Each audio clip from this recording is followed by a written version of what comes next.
This is Chris Heinonen from Secrets of Home Theater and High Fidelity with a video review supplement for the Oppo BDP-83 Blu-ray disc player. On the front panel, Oppo has gone with a very clean look with just a power button, open and close button, playback controls, and a USB port that has a port cover over it to hide it. Here we see the back panel of the Oppo with gold-plated multi-channel and stereo audio connections, Toslink and coaxial digital connections, composite and component video connections, and an HDMI 1.3a compliant connection. Finally, we see the Ethernet port that enables BD Live support and internet firmware updates.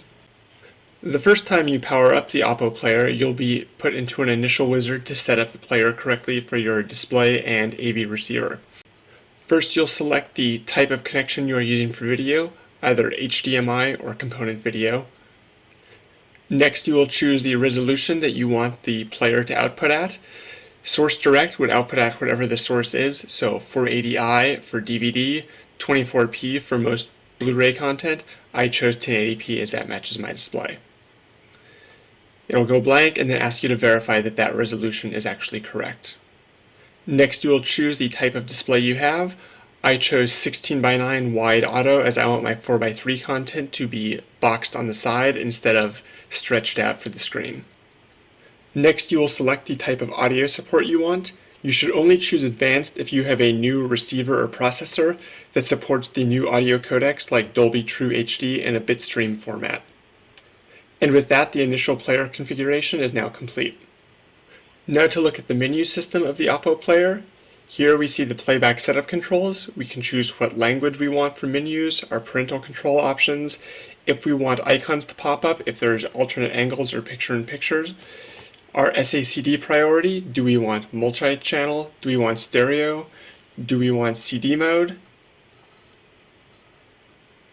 our DVD audio mode, DVD audio or DVD video tracks by default, autoplay mode, do we want to automatically start playing when there's a disc in there, and playback control, do we want that turned on or off.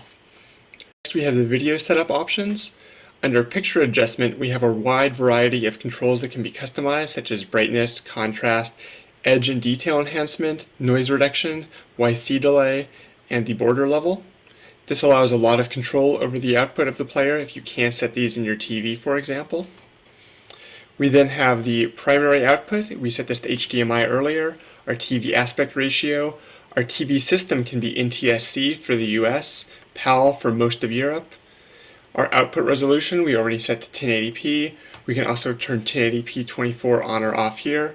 And under HDMI options, we have a few more things that can be set up, such as deinterlacing mode, Q correction, color space. So if we support deep color, we can also turn that on. Most of these you'll want to leave at auto, as that will choose the correct choice for you.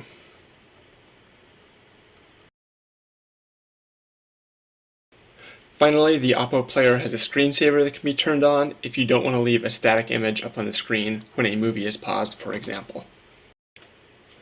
Moving on, we have the audio format set up, so we can turn on the secondary audio feature of Blu-ray. Then under HDMI audio, we can specify if we want lossless PCM or bit streams to be sent. For SACD, we can send either PCM decoded in the Oppo or DSD if you have a receiver that will take a straight DSD signal. For the coaxial optical output, we can set if we want a bit stream or if we want the Oppo to decode that to LPCM. And then finally, we can set the rate limit for LPCM, as many receivers or processors have a limit on what rate they will accept. Next, under audio processing, we can configure our speaker setup, mostly for people using analog outs, so speaker size, distance, and trim can be set on the individual channels themselves. We can also set how we want this to downmix audio, so to left, right towers, to stereo, to 5.1, or to 7.1 surround. I'll set mine to 5.1 since I have a 5.1 setup. We can also have the Oppo player apply Dolby Pro Logic 2 to the output, and we can enable dynamic range control, which can be specified on the Blu-ray disc. Under the device setup, we see some more controls, such as the front panel dimmer, what mode for on-screen display, which remote control code in case you have multiple Oppo players, if you want HDMI control turned on, Persistent storage keeps track of the BD video information that is saved internally, and you can erase all of that if you wish, in case you run out of room eventually, for example. Then you can reset the factory defaults, view which current firmware you're on, and then you can go and do a firmware upgrade as well, which can be done via USB, via Ethernet, or via a disk if you wish to burn it to a disk. The firmware notification will notify you if a more recent firmware has been released for your player. Oppo is very good about doing firmware updates, and we'll see that in a second. Finally, we can look at our network setup to see if we are connected. Right now I have DHCP set up, though I'm not connected, but we will look at a firmware upgrade next to see how that goes. Oppo is very good about providing firmware updates for their players, either to enable new functionality or to fix bugs that have cropped up. In this case, I'm installing the firmware from USB. Most of them can be installed via Ethernet, but sometimes you need to install it via USB or to burning a disk because there's additional features that need to be installed. So here the player has detected the updated files on the USB drive I have inserted, and it's now copying those over to update the main firmware. You can see this is going very quickly. That's been completed. It's now an update for the MCU, which is one of the things that cannot be done over Ethernet, so it's copying that over from the USB drive now. This goes much quicker from USB than from a disk, I believe, so I would recommend doing it that way, as you also don't have to burn a disk you will never use again.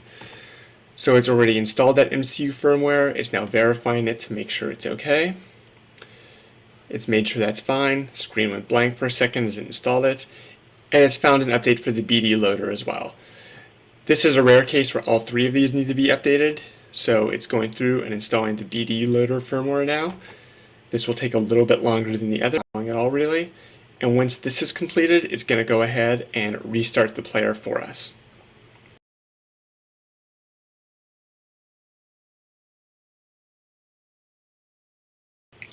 Now I will look at the home menu feature of the Oppo player, which lets us play either a disc that's inserted or media off of a USB drive. So here I can see for music, I can either play the SACD disc I have inserted or from a USB drive. Movies, same choice, USB or SACD. And as we move down to pictures, we'll see the same choice as well, where we can do either from the USB drive there or from the SACD that is inserted.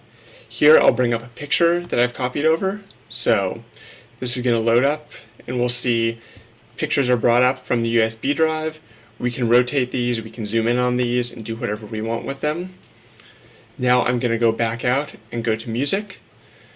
So here I'll look at an album I've copied over to the USB drive.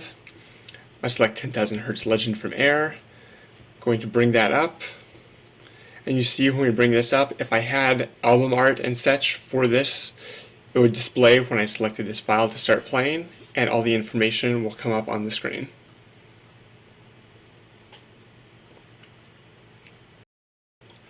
Finally, we're going to take a look at the on-screen displays for the Oppo while we're playing back a disc. In this case, I'm watching Ratatouille from Pixar.